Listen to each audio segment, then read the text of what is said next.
Hello, जय हिंद, नमस्कार दोस्तों। आप सभी का स्वागत है आपके अपने YouTube channel online GK free classes में। आज के इस क्लास में हम रेलवे ग्रुप डी परीक्षा 2025 के लिए 33वां मॉडल पेपर लेकर आए हैं और इस 33वें मॉडल पेपर के अंदर हम बहुत ही इंपॉर्टेंट क्वेश्चनों को कवर करेंगे। और मेरे भाई, ये सभी क्वेश्चन आपके रेलवे ग्रुप डी एग्जाम 2025 के लिए इंपॉर्टेंट रहेंगे, इसलिए इस 33वें मॉडल पेपर को आपको कंप्लीट देखना है और इस मॉडल पेपर के एंड में आपको बताना है कि आपके टोटल कितने क्वेश्चन है सही होते हैं। और यदि आप इस चैनल से पहली बार जुड़े हैं तो चैनल को कर लेना सब्सक्राइब और बेल आइकन को प्रेस करना, ताकि ऐसी शानदार क्लास का नोटिफिकेशन आपको सबसे पहले देखने को मिले। तो चलिए शुरू करते हैं आज के इस 33वें मॉडल पेपर को बिना देरी के।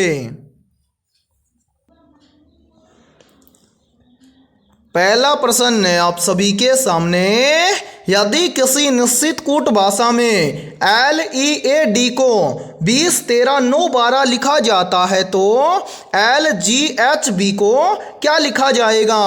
यानी कि यह पहला प्रश्न आप सभी के सामने कोडिंग डिकोडिंग से संबंधित प्रश्न दिया गया है। तो मेरे भाई, कोडिंग डिकोडिंग से संबंधित प्रश्न को आप एग्जाम में देखते ही फटाफट से कैसे सोल्व करेंगे, तो वो देखिए आपको जब भी एग्जाम के अंदर कोडिंग डिकोडिंग से संबंधित प्रश्न दिया जाए तो आपको क्या करना है। सबसे पहले तो आपको यहां पर पता करना है कि यहां पर LEAD को यहां पर 20, 13, 9, 12 कैसे लिखा गया है। फिर इसी प्रकार से हम यहां पर बताएंगे कि LGHB को क्या लिखा जाएगा।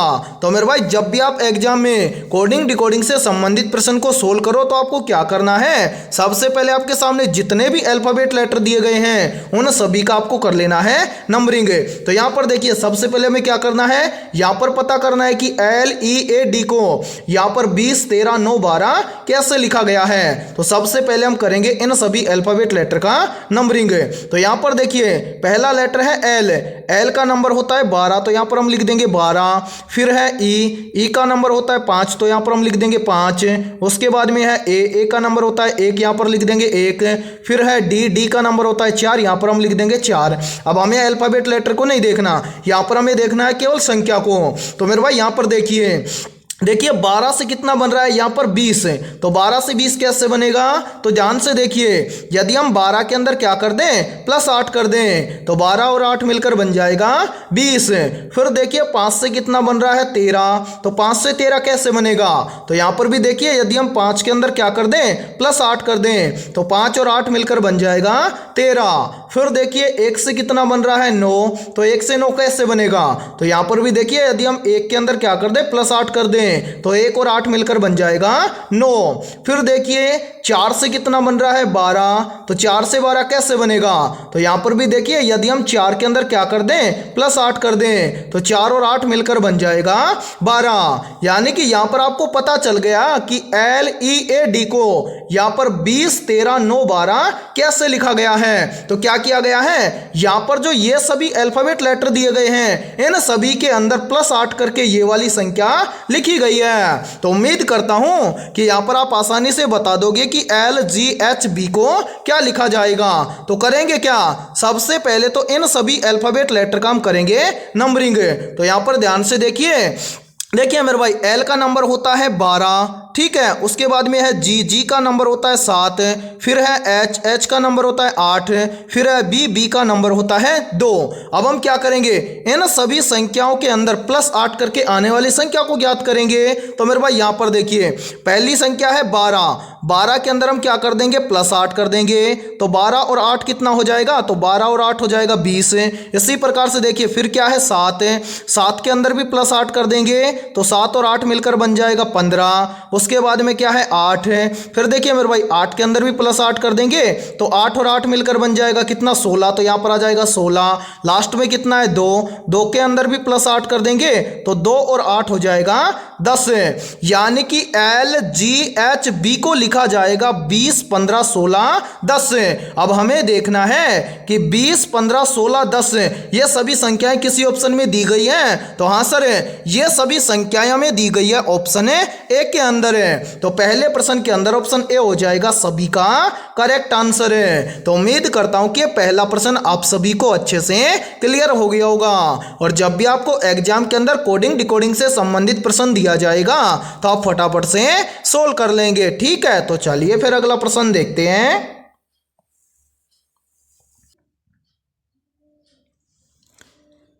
दूसरा प्रश्न है आप सभी के सामने, नीचे दी गई श्रृंखला श्रेणी में प्रश्न चिन्ह के स्थान पर आने वाली संख्या को ज्ञात करें। यानी कि दूसरा प्रश्न आप सभी के सामने सीरीज से संबंधित प्रश्न दिया गया है और आपसे पूछा गया है कि इस सीरीज में इस प्रश्न चिन्ह के स्थान पर कौन सी संख्या आएगी। और मेरे भाई ये प्रश्न रेलवे ग्रुप डी एग्जाम 2018 के अंदर पूछा गया प्रश्न है। तो इस टाइप के प्रश्न को आप एग्जाम में देखते ही फटाफट से कैसे सोल्व करेंगे, तो वो देखिए आपको जब भी एग्जाम के अंदर सीरीज से संबंधित प्रश्न दिया जाए तो आपको क्या करना है, सबसे पहले तो आपको ये देखना है कि सीरीज में आपको क्या क्या दिया गया है। तो यहाँ पर देखिए सीरीज में हमें दिया गया है सबसे पहले 7 है, 7 के बाद में 21 है, 21 के बाद में 63 है, 63 के बाद में 189, 189 के बाद में हमसे पूछा गया है कि इस प्रश्न चिन्ह के स्थान पर कौन सी संख्या आएगी। तो मेरे भाई यहाँ पर ध्यान से देखिए इस सीरीज को किस लॉजिक के आधार पर सोल्व किया गया है। तो यहाँ पर ध्यान से देखिए मेरे भाई यहाँ पर 7 से 21 कैसे बन जाएगा। तो देखिए यहाँ पर 7 से 21 बन जाएगा कैसे, यदि हम 7 का क्या कर दें 3 गुना कर दें तो 7 का 3 गुना होता है 21। फिर देखिए 21 से कितना बन रहा है 63, 21 से 63 कैसे बनेगा।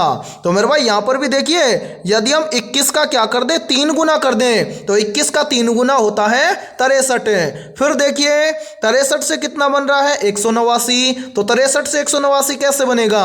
तो मेरे भाई यहाँ पर भी ध्यान से देखिए यदि हम 63 का क्या कर दें 3 गुना कर दें तो 63 का 3 गुना होता है 189। अब इसी प्रकार से हमसे पूछा गया है कि 189 से इस प्रश्न चिन्ह के स्थान पर कौन सी संख्या आएगी। तो मेरे भाई इस प्रश्न चिन्ह की वैल्यू ज्ञात करने से पहले आपको क्या करना है, नीचे जो ये वाली संख्या आई है इस संख्या को ध्यान से देखना है कि यहाँ पर हुआ क्या है। तो मेरे भाई यहाँ पर थोड़ा सा ध्यान से देखिए 7 से 21 बना कैसे, यानी कि 7 का 3 गुना करके यहाँ पर लिखा गया है 21।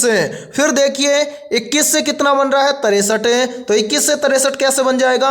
तो यहाँ पर भी क्या किया गया है 21 का 3 गुना करके लिखा गया है। फिर देखिए 63 से कितना लिखा गया है 189, तो 63 से 189 कैसे बनेगा। तो मेरे भाई यहाँ पर भी देखिए 63 का यदि 3 गुना कर दिया जाए तो बन जाएगा 189। अब 189 से इस प्रश्न चिन्ह की वैल्यू निकालने के लिए हम क्या करेंगे, जब सभी का 3 गुना हुआ है तो यहां पर 189 का भी कर दिया जाएगा 3 गुना, और 189 का यदि हम 3 गुना कर देंगे तो इस प्रश्न चिन्ह की वैल्यू ज्ञात हो जाएगी। तो मेरे भाई यहां पर ध्यान से देखिए 189 का 3 गुना कितना होता है। तो मेरे भाई यहां पर ध्यान से देखिए 189 का 3 गुना होता है 567, यानी कि इस प्रश्न चिन्ह के स्थान पर संख्या भरी जाएगी 567। अब हमें देखना है कि संख्या 567 किसी ऑप्शन में है। तो आंसर है संख्या 567 में दी गई है ऑप्शन बी के अंदर है। तो दूसरे प्रश्न के अंदर ऑप्शन बी हो जाएगा सभी का करेक्ट आंसर है। तो उम्मीद करता हूं कि दूसरा प्रश्न भी आपको अच्छे से क्लियर हो गया होगा। और जब भी इस टाइप का प्रश्न आपको एग्जाम में दिया जाएगा तो आप फटाफट से सोल्व कर लेंगे। ठीक है, तो चलिए फिर अगला प्रश्न देखते हैं। तीसरा प्रश्न है आप सभी के सामने, नीचे दिए गए विकल्पों में से संबंधित शब्द का चयन करें। यानी कि तीसरा प्रश्न आप सभी के सामने एनालॉजी से संबंधित प्रश्न दिया गया है और आपसे पूछा गया है कि जिस प्रकार से भवन का संबंध है ईंट के साथ में, उसी प्रकार से कपड़ा का संबंध के शब्द के साथ में होगा। तो मेरे भाई इस टाइप के प्रश्न को आप एग्जाम में देखते ही फटाफट से कैसे सोल्व करेंगे, तो वो देखिए आपको जब भी एग्जाम के अंदर एनालॉजी से संबंधित प्रश्न दिया जाए तो आपको क्या करना है, सबसे पहले तो आपको यहाँ पर पता करना है कि यहाँ पर भवन का संबंध ईंट के साथ में कैसे है। यानी कि जिस प्रकार से भवन का संबंध ईंट के साथ में है उसी प्रकार से हम यहाँ पर बताएंगे कि कपड़ा का संबंध किस शब्द के साथ में होगा। तो मेरे भाई यहाँ पर ध्यान से देखिए, भवन का संबंध ईंट के साथ में कैसे है, तो जो भवन बना होता है वो बना होता है किसका, ईंट का। इसी प्रकार से हमें बताना है कि कपड़ा किसका बना होता है। तो मेरे भाई जिस प्रकार से भवन ईंट का बना होता है उसी प्रकार से कपड़ा बना हुआ होता है धागा का। यानी कि इस प्रश्न चिन्ह के स्थान पर शब्द भरा जाएगा धागा। अब हमें देखना है कि धागा शब्द किसी ऑप्शन में है, तो आंसर है धागा शब्द हमें दिया गया है ऑप्शन सी के अंदर है। तो तीसरे प्रश्न के अंदर ऑप्शन सी हो जाएगा सभी का करेक्ट आंसर है। तो उम्मीद करता हूं कि तीसरा प्रश्न आपको अच्छे से क्लियर हो गया होगा। और जब भी इस टाइप का प्रश्न आपको एग्जाम में दिया जाएगा तो फटाफट से सोल्व कर लेंगे, ठीक है। और यहाँ पर देखिए, यदि ये क्लास आपको पसंद आ रही है तो जल्दी से एक बार इस क्लास को लाइक कर दीजिए। और यदि आप इस चैनल से पहली बार जुड़े हैं तो चैनल को कर लीजिए सब्सक्राइब और बेल आइकन को प्रेस करना, ताकि ऐसी शानदार क्लास का नोटिफिकेशन आपको सबसे पहले देखने को मिले, ठीक है। और यहाँ पर देखिए, आप सभी के लिए बहुत ही इंपॉर्टेंट सूचना है। यदि आप पहली बार में रेलवे ग्रुप डी एग्जाम 2025 को क्रैक करना चाहते हैं तो हमने आपके रेलवे ग्रुप डी एग्जाम 2025 के लिए GK, GS, mathematics, science, current affairs और रीजनिंग के लगभग 21,000 प्लस मोस्ट इंपोर्टेंट क्वेश्चनों का पीडीएफ सेट तैयार किया है। यदि आप ये 21,000 प्लस मोस्ट इंपोर्टेंट क्वेश्चनों का पीडीएफ सेट लेना चाहते हैं तो आप हमारे इस व्हाट्सएप नंबर पर कांटेक्ट करके ले सकते हैं। और मेरे भाई इस पीडीएफ सेट की प्राइस हमने रखी है मात्र और मात्र 51 रुपये। यानी कि 51 रुपये की फीस के अंदर आपको 21,000 प्लस मोस्ट इंपोर्टेंट क्वेश्चनों का पीडीएफ सेट दिया जाएगा। और मैं आप सभी को ये गारंटी देता हूं, यदि आप रेलवे ग्रुप डी एग्जाम 2025 से पहले यदि इन 21,000 प्लस क्वेश्चनों को अच्छे से तैयार कर लेते हो तो आप पहली बार के अंदर रेलवे ग्रुप डी एग्जाम 2025 को क्रैक कर जाओगे। तो जल्दी से जाइए और इस व्हाट्सएप नंबर पर कांटेक्ट करके इस पीडीएफ सेट को ले लीजिए और एग्जाम से पहले अपनी तैयारी को मजबूत बना लीजिए, ठीक है। और इसी के साथ में हमारे इस यूट्यूब चैनल पर जितनी भी क्लासेज होंगी उन सभी क्लासों का फ्री पीडीएफ आपको हमारे व्हाट्सएप ग्रुप के ऊपर मिल जाएगा, ठीक है। तो चलिए फिर अगला प्रश्न देखते हैं।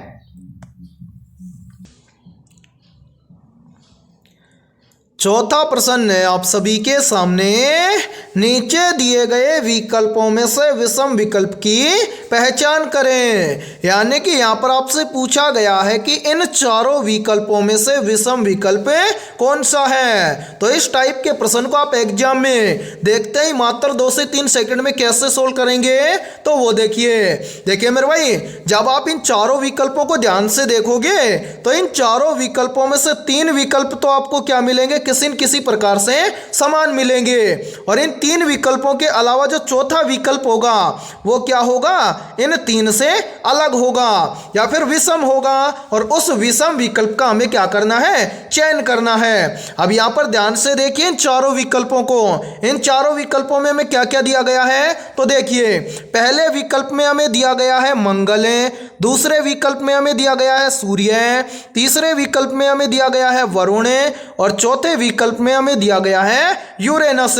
तो मेरे भाई यहां पर ध्यान से देखिए, इनमें से अलग क्या दिखा और समान क्या दिखा। तो देखिए मंगल क्या है, तो मंगल एक है ग्रह। इसी के साथ में देखिए क्या है, वरुण क्या है, एक ग्रह है। इसी के साथ में देखिए यूरेनस भी क्या है, एक ग्रह है। यानी कि मंगल भी एक ग्रह है, वरुण भी एक ग्रह है और यूरेनस भी क्या है, ग्रह है। यानी ये कि तीनों के तीनों क्या है, ग्रह है। इसी के साथ में क्या बच गया, सूर्य बच गया। सूर्य क्या है, तो मेरे भाई सूर्य एक क्या है, तारा है, ठीक है। यानी कि 3 तो क्या है, समान है, या फिर हम बोल सकते हैं कि 3 तो क्या है, ग्रह है और एक क्या है, तारा है। तो अभी मैंने बताया था कि तीन तो आपको क्या मिलेंगे, समान मिलेंगे, और एक क्या मिलेगा, विषम या अलग मिलेगा।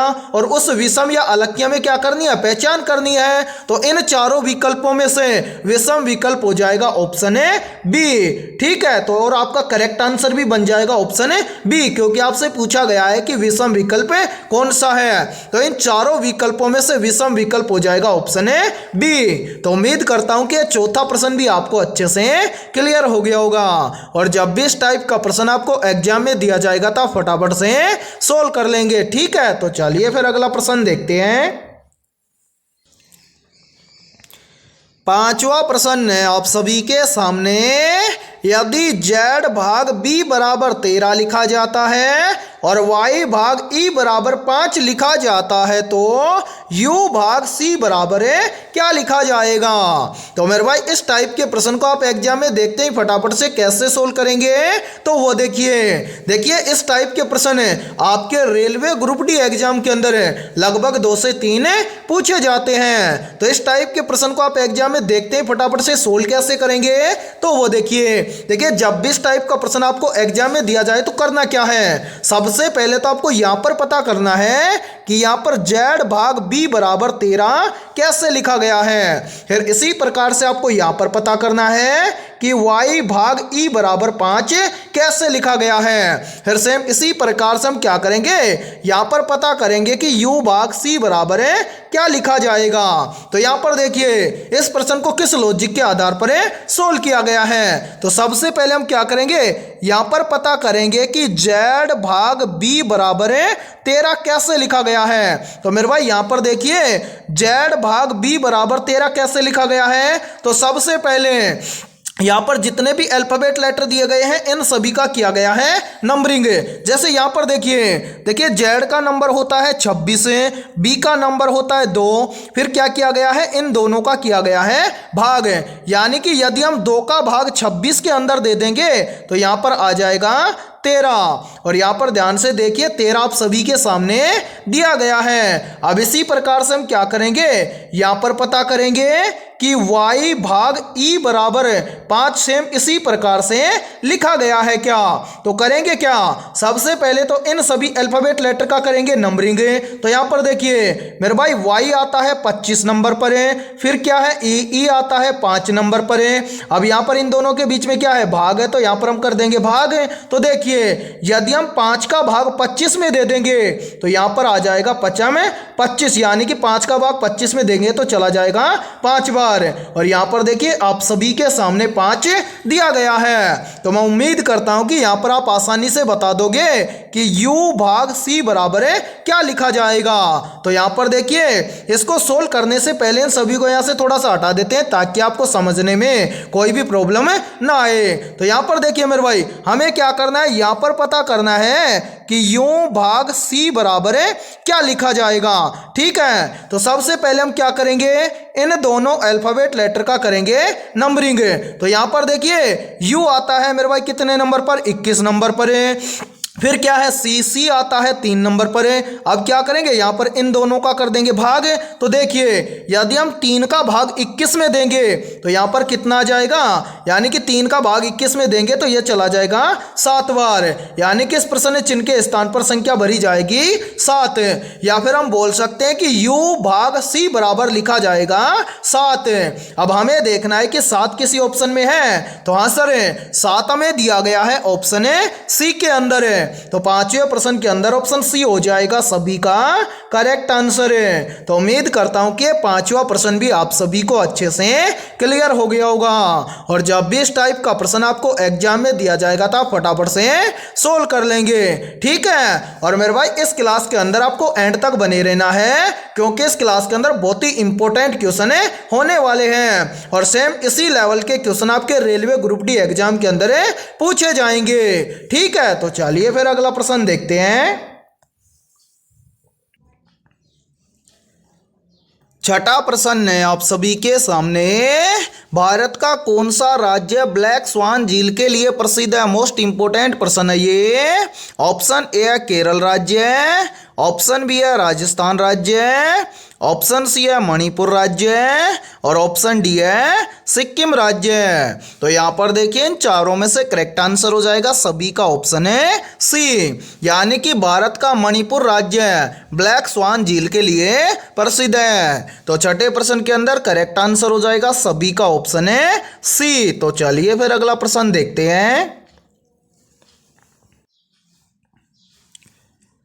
सातवां प्रश्न है आप सभी के सामने, निम्नलिखित में से कौन सा जल संयोगी संगम के लिए प्रसिद्ध है। मोस्ट इंपोर्टेंट प्रश्न है ये भी। तो यहां पर देखिए इन चारों में से करेक्ट आंसर हो जाएगा सभी का ऑप्शन है ए, यानी कि गंगा यमुना सरस्वती इन तीनों नदियों का जो संगम है यह जल संयोगी संगम के नाम से प्रसिद्ध है। तो सातवें प्रश्न के अंदर करेक्ट आंसर हो जाएगा सभी का ऑप्शन है ए। तो चलिए फिर अगला प्रश्न देखते हैं।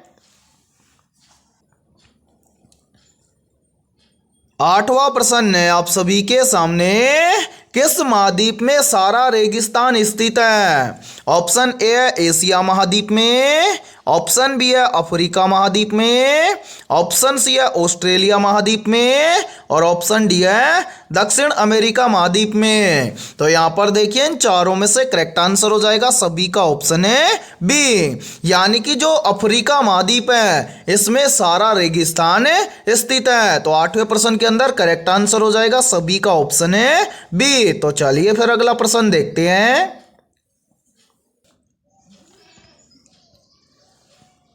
नौवां प्रश्न है आप सभी के सामने, भारत की सबसे बड़ी मीठे पानी की झील कौन सी है। ऑप्शन ए है वुलर झील, ऑप्शन बी है चिल्का झील, ऑप्शन सी है लोकटक झील और ऑप्शन डी है पुलिकट झील। तो जल्दी से बताइए इन चारों में से करेक्ट आंसर है क्या होगा। आपसे पूछा गया है कि भारत की सबसे बड़ी मीठे पानी की झील कौन सी है। तो यहां पर देखिए इन चारों में से करेक्ट आंसर हो जाएगा सभी का ऑप्शन है ए, यानी कि भारत की सबसे बड़ी मीठे पानी की झील है वुलर झील। तो नौवें प्रश्न के अंदर करेक्ट आंसर हो जाएगा सभी का ऑप्शन है ए। तो चलिए फिर अगला प्रश्न देखते हैं। 10वां प्रश्न है आप सभी के सामने, रूरल एम्प्लॉयमेंट गारंटी स्कीम किस वर्ष शुरू की गई थी। ऑप्शन ए है वर्ष 2004 में, ऑप्शन बी है वर्ष 2005 में, ऑप्शन सी है वर्ष 2006 में और ऑप्शन डी है वर्ष 2007 में। तो मेरे भाई यहां पर देखिए इन चारों में से करेक्ट आंसर हो जाएगा सभी का ऑप्शन है बी, यानी कि रूरल एम्प्लॉयमेंट गारंटी स्कीम शुरू की गई थी वर्ष 2005 में। तो 10वें प्रश्न के अंदर करेक्ट आंसर हो जाएगा सभी का ऑप्शन है बी। और मेरे भाई यहां पर देखिए यदि ये क्लास आपको पसंद आ रही है तो जल्दी से एक बार इस क्लास को लाइक कर दीजिए और यदि आप इस चैनल से पहली बार जुड़े हैं तो चैनल को कर लीजिए सब्सक्राइब और बेल आइकन को प्रेस करना, ताकि ऐसी शानदार क्लास का नोटिफिकेशन आपको सबसे पहले देखने को मिले। ठीक है, तो चलिए फिर अगला प्रश्न देखते हैं।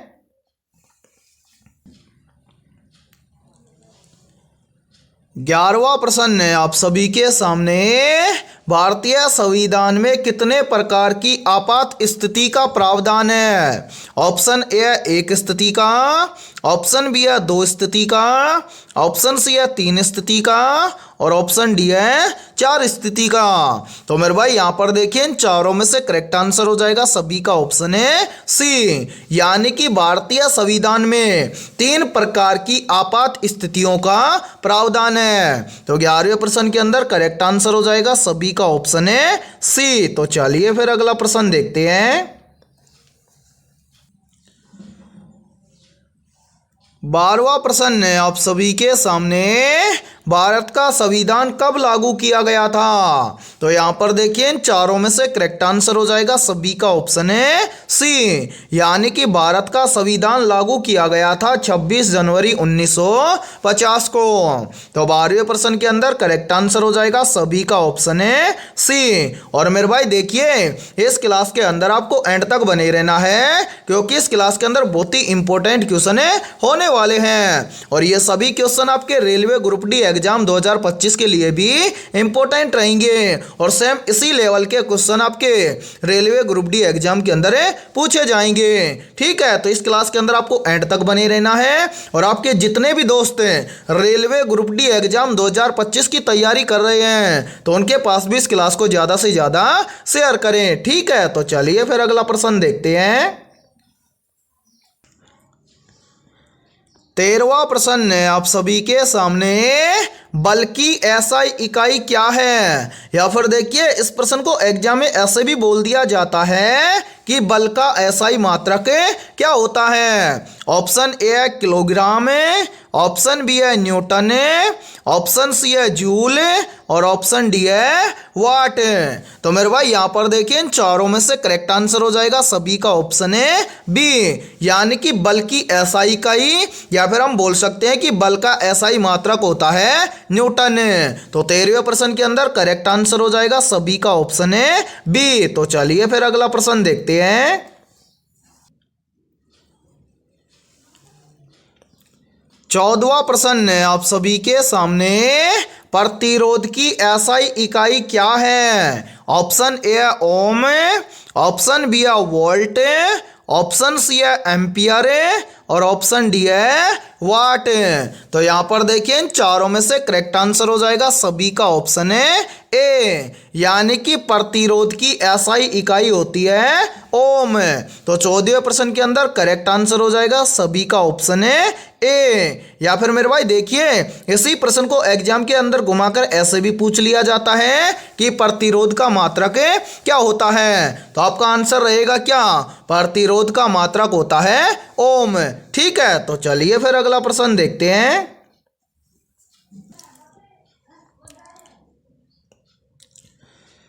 15वां प्रश्न है आप सभी के सामने, जब किसी वस्तु को प्रकाश की गति से गति दी जाती है तो उसका द्रव्यमान कैसा होगा? ऑप्शन ए वस्तु का द्रव्यमान घट जाएगा, ऑप्शन बी है वस्तु का द्रव्यमान अपरिवर्तित रहेगा, ऑप्शन सी है वस्तु का द्रव्यमान अनंत हो जाएगा और ऑप्शन डी है वस्तु का द्रव्यमान शून्य हो जाएगा। तो यहां पर देखिए इन चारों में से करेक्ट आंसर हो जाएगा सभी का ऑप्शन है सी, यानी कि जब किसी वस्तु को प्रकाश की गति से गति दी जाती है तो उस स्थिति में वस्तु का द्रव्यमान क्या होगा?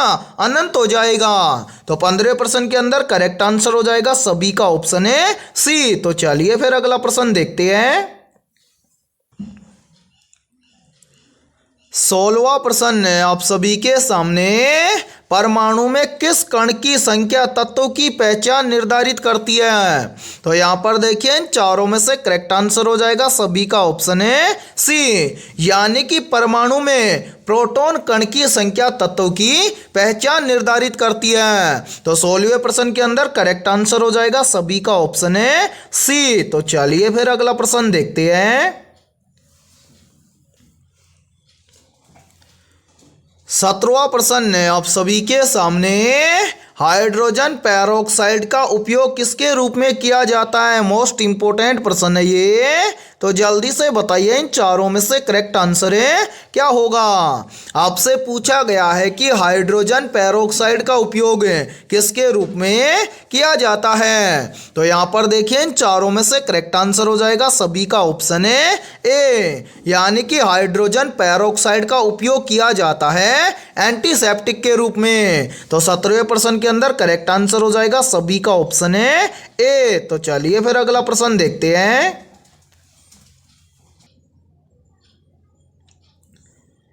18वां प्रश्न है आप सभी के सामने, पेट्रोलियम का सबसे हल्का अंश कौन सा होता है? ऑप्शन ए है डीजल, ऑप्शन बी है पेट्रोल, ऑप्शन सी है कैरोसिन और ऑप्शन डी है प्राकृतिक गैस। तो यहाँ पर देखिए इन चारों में से करेक्ट आंसर हो जाएगा सभी का ऑप्शन है बी, यानी कि पेट्रोलियम का सबसे हल्का अंश होता है पेट्रोल। तो 18वें प्रश्न के अंदर करेक्ट आंसर हो जाएगा सभी का ऑप्शन है बी। और मेरे भाई इसी के साथ में देखिए आप सभी के लिए बहुत ही इंपॉर्टेंट सूचना है। यदि आप पहली बार में रेलवे ग्रुप डी एग्जाम 2025 को क्रैक करना चाहते हैं तो हमने आपके रेलवे ग्रुप डी एग्जाम 2025 के लिए ऑल सब्जेक्ट के ऊपर टॉपिक वाइज लगभग 21,000 प्लस मोस्ट इंपोर्टेंट क्वेश्चनों का पीडीएफ सेट तैयार किया है। यदि आप ये 21,000 प्लस मोस्ट इंपोर्टेंट क्वेश्चनों का पीडीएफ सेट लेना चाहते हैं तो आप हमारे इस व्हाट्सएप नंबर पर कांटेक्ट करके ले सकते हैं। व्हाट्सएप नंबर है 7374826893। ये हमारा व्हाट्सअप नंबर है। इस व्हाट्सअप नंबर पर आप कांटेक्ट करके इस पीडीएफ सेट को ले सकते हैं। और मेरे भाई इस पीडीएफ सेट की प्राइस हमने रखी है मात्र और मात्र 51 रुपये, यानी कि 51 रुपये की फीस के अंदर आपको ऑल सब्जेक्ट के ऊपर टॉपिक वाइज लगभग 21,000 प्लस मोस्ट इंपोर्टेंट क्वेश्चनों का पीडीएफ सेट दिया जाएगा। और मेरे भाई मैं आप सभी को एक गारंटी देता हूं, यदि आप रेलवे ग्रुप डी एग्जाम 2025 से पहले यदि इन 21,000 प्लस मोस्ट इंपोर्टेंट क्वेश्चनों को अच्छे से तैयार कर लेते हो तो आप पहली बार के अंदर रेलवे ग्रुप डी एग्जाम 2025 को क्रैक कर जाओगे। और इसी के साथ में हमारे इस यूट्यूब चैनल पर जितनी भी क्लासेज होंगी उन सभी क्लासों का फ्री पीडीएफ आपको हमारे व्हाट्सएप ग्रुप के ऊपर मिल जाएगा। तो जल्दी से जाइए और इस व्हाट्सएप नंबर कांटेक्ट करके इस पीडीएफ सेट को ले लीजिए और रेलवे ग्रुप डी एग्जाम 2025 से पहले अपनी तैयारी को मजबूत बना लीजिए। ठीक है, तो चलिए फिर अगला प्रश्न देखते हैं। 19वां प्रश्न है आप सभी के सामने।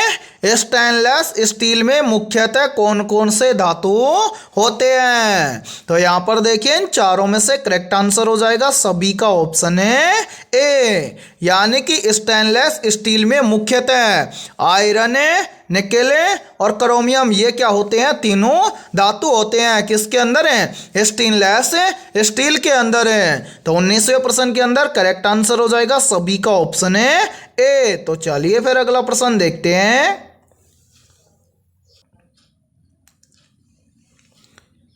20वां प्रश्न है आप सभी के सामने। किस हार्मोन को तनाव हार्मोन कहा जाता है? तो यहां पर देखिए इन चारों में से करेक्ट आंसर हो जाएगा सभी का ऑप्शन है बी, यानी कि जो एड्रेनलिन हार्मोन होता है इसको तनाव हार्मोन कहा जाता है। तो 20वें प्रश्न के अंदर करेक्ट आंसर हो जाएगा सभी का ऑप्शन है बी। तो आज की इस क्लास के अंदर इतना ही। यदि ये क्लास आपको पसंद आई है तो जल्दी से एक बार इस क्लास को लाइक कर दीजिए और यदि आप इस चैनल से पहली बार जुड़े हैं तो चैनल को कर लीजिए सब्सक्राइब और बेल आइकन को प्रेस करना ताकि ऐसी शानदार क्लास का नोटिफिकेशन आपको सबसे पहले देखने को मिले।